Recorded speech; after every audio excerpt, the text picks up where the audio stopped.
What does the future hold for our ever-evolving digital landscapes and the Wi-Fi that we take for granted that powers every device, connection and experience? Well, today I want to explore a topic that promises to revolutionise all of our connected experiences. Yep, I'm talking about Wi-Fi 7.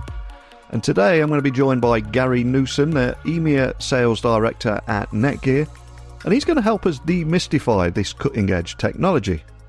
Because under the hood, yes, it boasts remarkable advancements such as 4x faster throughput than Wi-Fi 6E, double the available bandwidth, and the capability to connect up to 200 devices simultaneously. But what does all that actually mean for our homes, our devices, our work, and our digital lives? How will it enhance things like streaming, gaming, and that expanding universe of the Internet of Things? Well, today we're going to explore these questions and many more with insights from one of the industry's leading voices. Bringing you daily tech insights requires significant time and resources, so I'd like to extend my gratitude to today's sponsors. Legacy managed file transfer tools often appear dated and lack the security that today's remote workforce increasingly demands. And as a result, companies that continue relying on outdated technology put their sensitive data at risk. Discover Kiteworks, the world-class secure file sharing and email platform, a solution that allows users to easily send automated or ad hoc files via fully integrated shared folders and email. And for administrators listening, they can manage policies in a unified console and create custom integrations with the comprehensive REST API. And one more thing, Kiteworks is also FedRAMP moderate authorized. So why not step into the future of secure managed file transfer with Kiteworks by visiting kiteworks.com to get started. That's right, that's kiteworks.com to get started today. But now, time to get today's guest on. So buckle up and hold on tight as I beam your ears all the way to the UK, where Gary Newson, he's going to talk about all this and share a few insights from NETGEAR too. So a massive warm welcome to the show, Gary. I think the last time I interviewed you was in another life on a NETGEAR podcast, but can you tell everyone listening to Tech Talks Daily a little about who you are and what you do? Yeah, hi Neil. Thanks for having me. So my name's Gary Newson. Yeah, last time we spoke was probably about maybe 3.5 years ago in a previous life at NETGEAR. Yeah. I've been at NETGEAR now 6.5 years. So my current position is EMEA Sales Director for basically the consumer channels, so e-commerce and retail. Prior to that, in my previous life, as I said, I was working in the marketing team at NETGEAR. But I've been in tech now for about 15 years, which is scary to say. So I've worked with, whether that's in product management roles, marketing or sales roles. I've been around scarily now a lot longer than I thought it was when I sat down and thought about it last night. And the thing is, so much has changed in both our careers from a technical aspect, but more recently, of course, there has been so much hype around Wi-Fi 7, and I'd love to demystify some of it today for people listening that have maybe heard a few things about it, but find it a little bit of a daunting subject. So how do you think Wi-Fi 7 will revolutionise this connectivity landscape, and what specific improvements can the average consumer expect compared to Wi-Fi 6E, for example? Yeah, so I always like to sort of look at this, I guess, in real life terms, shall we say. So, I mean, if you sit back now and think the progress that Wi-Fi has had over the course of its lifetime, I mean, I can go back to even when I was younger, not really having any internet connectivity at our house at all, to where we are today, whereby, I mean, everything from your phone to your laptop to a fridge, freezer and a Hoover can be connected to your internet. So I think the main elements when we look at Wi-Fi 7 and the benefits, the first one is really increased capacity to deal with like modern demands. When we look at, I mean, if you sit back now, Neil, and any of the listeners sit back and think, actually, how many of my devices need internet connectivity? It really makes you think about actually the pressure you're putting on your network. So Wi-Fi 7, the main improvements are going to come with increased capacity, which then ultimately improves overall speed and in some cases coverage. And the other real benefit you're going to get is improved performance through sort of less interference on the network. So taking all of those things into account, effectively what you'll be able to do is run more devices simultaneously and actually take advantage of the growing internet speeds that you get throughout, whether you're based in the UK or wherever it is in the world. Internet speeds are only getting faster through service providers. So for you and I think you can probably comfortably get over a gigabit speed into your house now. It's utilising technologies and devices that will allow you to take full advantage of that. And I think that's where Wi-Fi 7 sort of comes into its own. Yeah, I was thinking about this recently. Even if we go back to when we last spoke 3 years ago, I suspect if we looked at our home router and everything that was connected to it, and I challenge everybody listening to our conversation, say, go see how many devices are connected to it, because now we have doorbells, games consoles, tablets, smartphones, TVs, even toasters toasters and kettles have Wi-Fi connections now, smart heating, lights, the list goes on and on, doesn't it? Yeah, it's incredible. I mean, even my washing machine does now. Like, you can set the timer and start it from your phone. So it's sort of, so you can align it with when we're going to get back to the house so it doesn't sit there wet.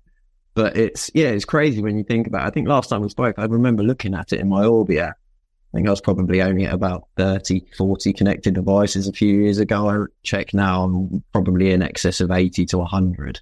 Yeah. Because of, as you say, cameras, doorbells, whatever it might, smart speakers, light bulbs, all of those things. When you start to add them all up, they do start to obviously have a weight and a bearing on the capacity that you use on the network as well.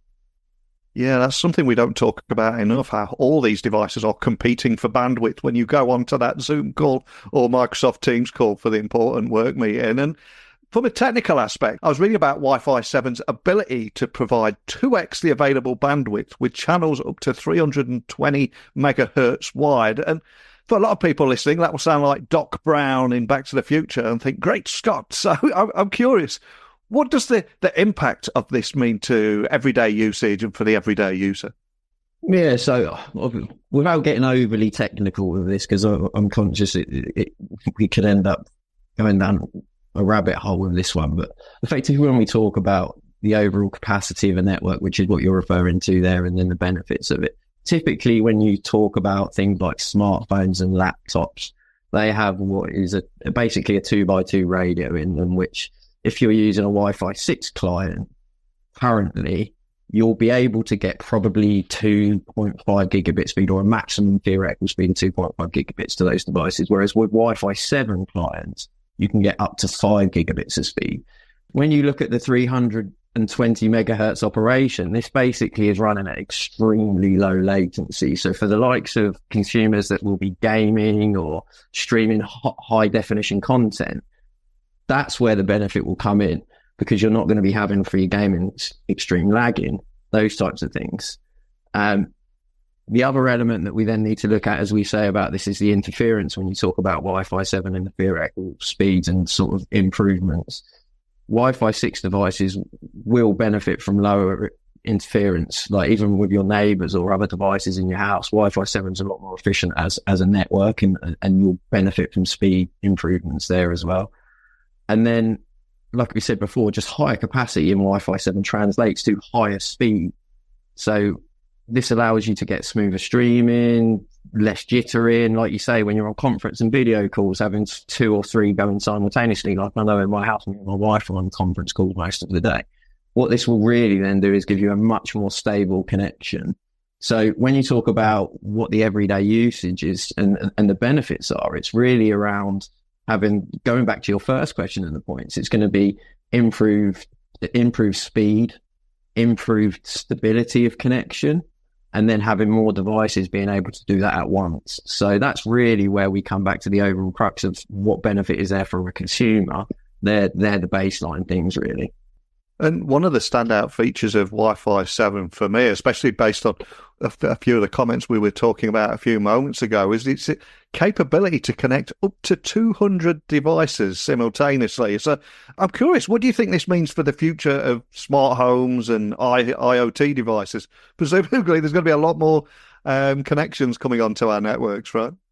Oh, yeah. I mean, as you look at it, and this is one of the elements to consider, is usually when there's a technology shift, like with Wi-Fi, I like to explain it in a similar way to mobile networks, for example, because I think most people are more familiar with that. Everyone's got a mobile phone. We've all gone through Nokia 3210s or whatever it is when we were running on 3G networks and stuff. If you take Wi-Fi as a sort of a progression, it's very similar to the way that mobile networks have gone. So 3G, 4G, we're now at 5G. Same principle with Wi-Fi, Wi-Fi 5, Wi-Fi 6, Wi-Fi 6E, Wi-Fi 7. When you look at the capacity now, the way that it normally works is the hardware for the network will come out, like the routers or the devices that NETGEAR deliver to market and other brands. But when you then look at the hardware, that follows due to the chipset, right? So every time there's a little bit of a lag as you start to bring out a new network, but then what happens is chipset becomes more available and more devices, especially internet connected devices, as we know, all come to market. So future of smart homes for me, it's, well, where does it stop? We've seen numerous devices over the course of the last decade or so come to market that we never probably thought would exist and are now operational and functioning in normal day life. So for me, it's going to be more and more devices that offer more convenience and better way of life for consumers, to be honest. And as an ex-IT guy, it kind of blows my mind that a home network could have up to 200 devices, which is many, many more than some of the small to medium-sized businesses that I work with in another lifetime. So we've got to mention security. So how will enhanced security features of Wi-Fi 7, how will they protect IoT and smart devices on those home networks? And why is it so important for consumers, do you think? Yeah, I mean, from a NETGEAR perspective, we're an American-based company, right? So for us, we take security extremely seriously, whether that's the integrity of our customer data all the way through to protecting people and the devices on the network. So for us, when we look at it, there are standard things that you can look at, like WPA3 Internet Protocols, which is effectively the baseline of security that's recommended when you talk about a network, which is a pretty much standardized thing now. But then when you start to look at Wi-Fi 7, and especially when you look at NETGEAR Wi-Fi 7 products, for example, Orbi, there are other benefits from a security perspective. So channel separation. So when we look at having dedicated networks, so even simple things from the perspective of having your main network, you can now set a dedicated IoT network and you can have a dedicated guest network. So all of those, if you're working at home, for example, on your main network, you may not want to invite guests onto that network when they're there because you might want to maintain that as a much more dedicated and secure thing. So being able to do that. The other piece is then being able to allocate specific devices to specific frequencies or bands as well is really a really integral part. But then when you look at other elements, like there are security things that we've implemented, so you're probably familiar. I know this probably won't be the first time you and I have discussed this, but NETGEAR partner with a company called Armor, which is powered by Bitdefender. Within that, we effectively, people can subscribe to enhanced security features. So that will give you VPN access. And then within that, there are other things that we've implemented. So effectively, I'll give you one example of things that we've done differently. So typically when you would roll out an improvement for a security patch on a router or a mesh system, for example, what that would usually have been associated with is a firmware update. But when you do a firmware update, things have to be tested, QA'd, and then rolled out. What we've actually done, or what Armor have done in conjunction with NETGEAR, and we're the only people that offer Armor on our products, is what we've done is advanced router protection. So basically what we've done is decoupled any firmware requirements with security patches so we can roll them out faster and more efficiently so people don't have to sit there and wait for us to do all of the other previous steps that I just mentioned for a standard firmware rollout. So there are other benefits that are specific to NETGEAR, but there are others that are specific to Wi-Fi 7 as well, as I say, having more channels allowing you to segment networks as well. And I'm curious, are there any other new developments that we could possibly expect from NETGEAR in terms of Wi-Fi 7 compatible products? And how will these products try to enhance the user experience in areas such as streaming, gaming, hybrid working, all those areas that people will be doing, that will be listening to this podcast? Yeah, so I mean, you can imagine as a hardware brand, we're always looking to bring products out. I mean, recently, last week alone, we launched the one of our new routers. So we can use that as a baseline example, I mean, that's one of products. We've also obviously got our Orbi 9.7. That was our first quad band system that we bought out. So we're always looking to develop new products and bring more out that offer different experiences for the requirements of the consumer. So we offer mesh systems and routers. Routers tend to be for more avid gamers, for example, tend to use our routers. They're high performance. Whereas mesh systems are people that may have larger properties and want to roll out wider coverage throughout their homes. So from that perspective, yeah, we're always looking to bring out new developments and new products. But I mean, we've got a couple of examples that have just rolled out to the market. Yeah. And I'm glad you mentioned mesh there, because black spots or areas in a home where don't get those speeds that they've grown accustomed to can often frustrate users. So how do mesh Wi-Fi systems like NETGEAR's Orbi series, for example, that integrate with Wi-Fi 7, can you just expand on how they provide extended coverage and faster broadband throughout the home? Because I suspect there's going to be a few people listening that there are rooms in their home that don't get those kind of speeds. It must be one of those questions and problems you hear about a lot. Yeah, so if you go back legacy, I mean, probably the most familiar thing people are used, there are probably extenders that people used to go in and you plug it into a wall or have a standalone extender that would tether into your router, and you would basically create, in that scenario, two networks. So as you moved around your house, you'd have to reconnect between one and the other until sort of mesh capabilities came about. Effectively, what a mesh system is you get a router and satellites. The satellites can be placed around your house in various locations, depending on how big your house is, the floors, whatever it might be. And these then link back directly to the router or one another, depending on the way that the mesh system works. What that then allows you to do is seamlessly walk around your house and utilize one network. So what will happen is you move between room to room in your house, your devices will connect to the most powerful signal, which is usually the nearest device. And that allows you to have one cohesive network around your entire property. So you get, like you say, it removes black spots in the house, so you don't have any network issues, you don't get any drop off.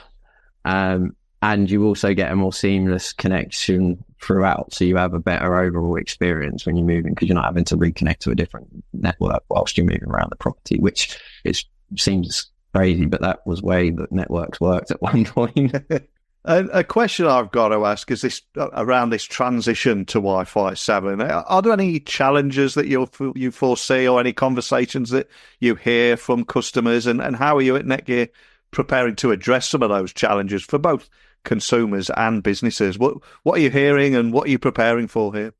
I think the biggest thing, if I'm being honest with you, Neil, was education. Yeah. I think, like today, obviously, there's some questions around demystifying a lot of what Wi-Fi 7 is and sort of the relevance of it. I think education is a massive part of how any technology adoption goes. And I think you saw it when we had Wi-Fi 5, Wi-Fi 6, Wi-Fi 6E. The same questions always were asked was, but is it really relevant? And I think now it's a case of, let's take example, and I think lockdown was probably one of the times when people sort of started to really understand the importance of Wi-Fi, because everyone was at home. So the minute the Wi-Fi goes out now, I'm more likely to notice that than if my power goes out. Because I'm constantly looking at something that needs internet connectivity. Yeah. So, I mean, for me, it's now, and we've got a fantastic marketing team. Admittedly, I'm a bit biased. I used to work in the marketing team at NETGEAR, who are really driven to educate customers. So you can go onto our website, things like this. Your podcast would be great for that. PR, as we know, around pushing out articles specifically around that.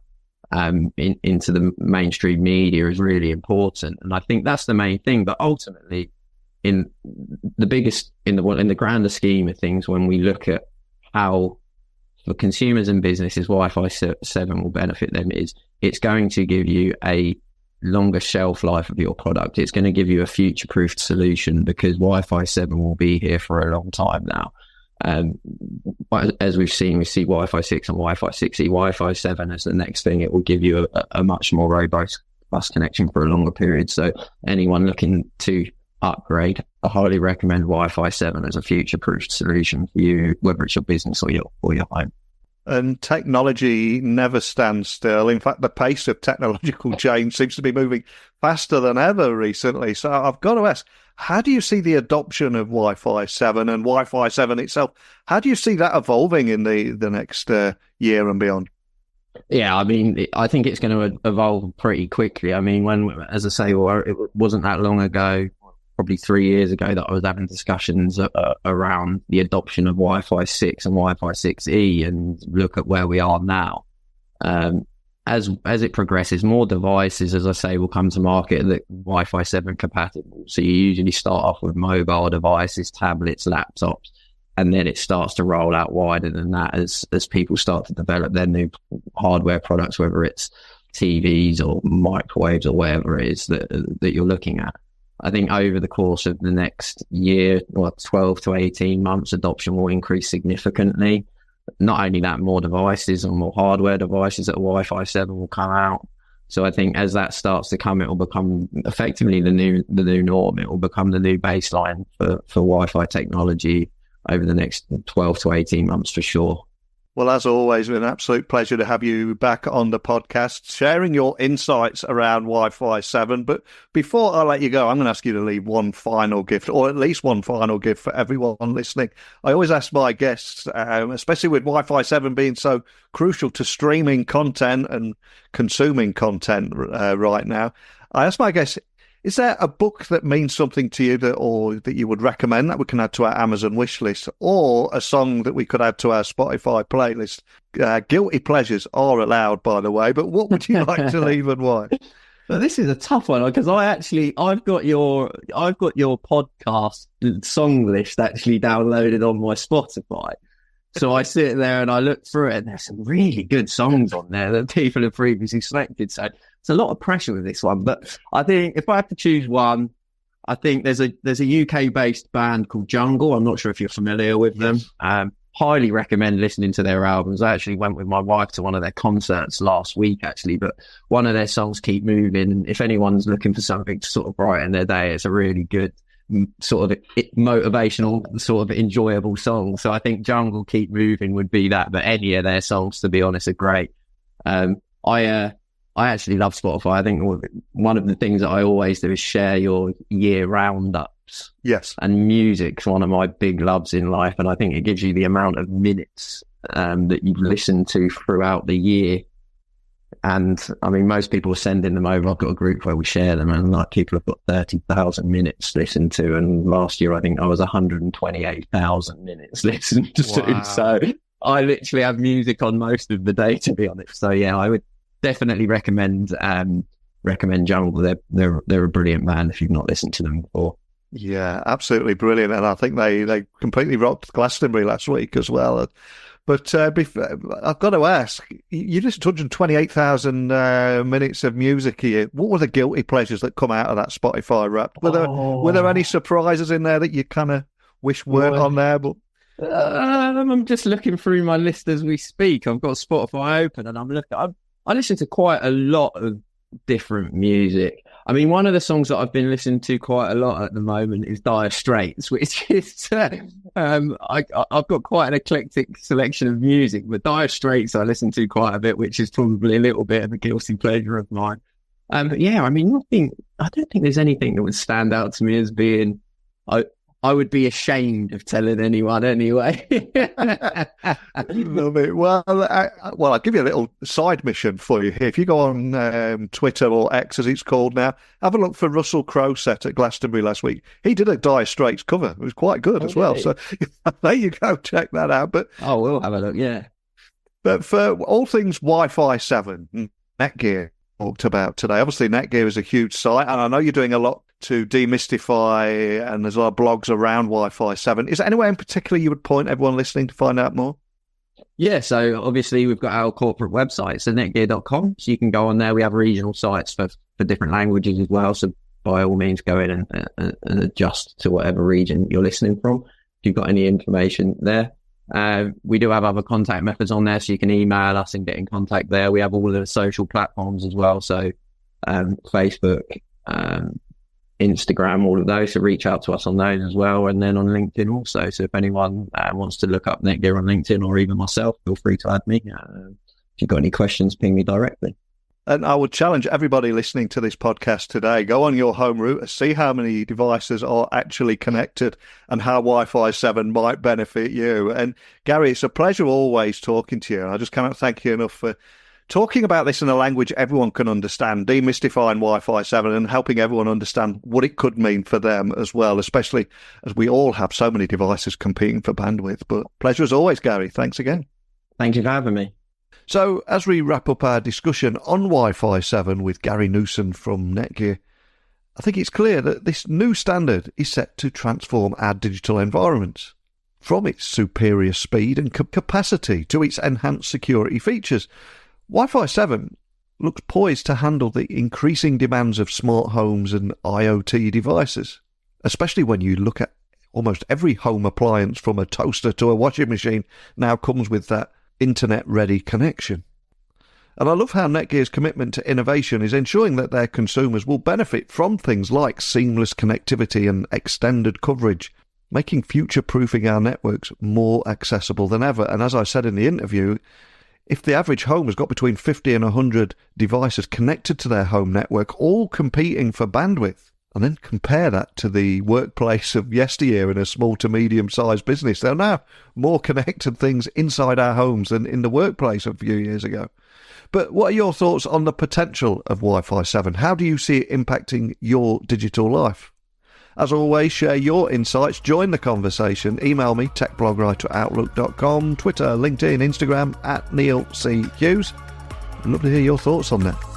But until next time, stay connected and curious. Thanks for listening. And until next time, don't be a stranger.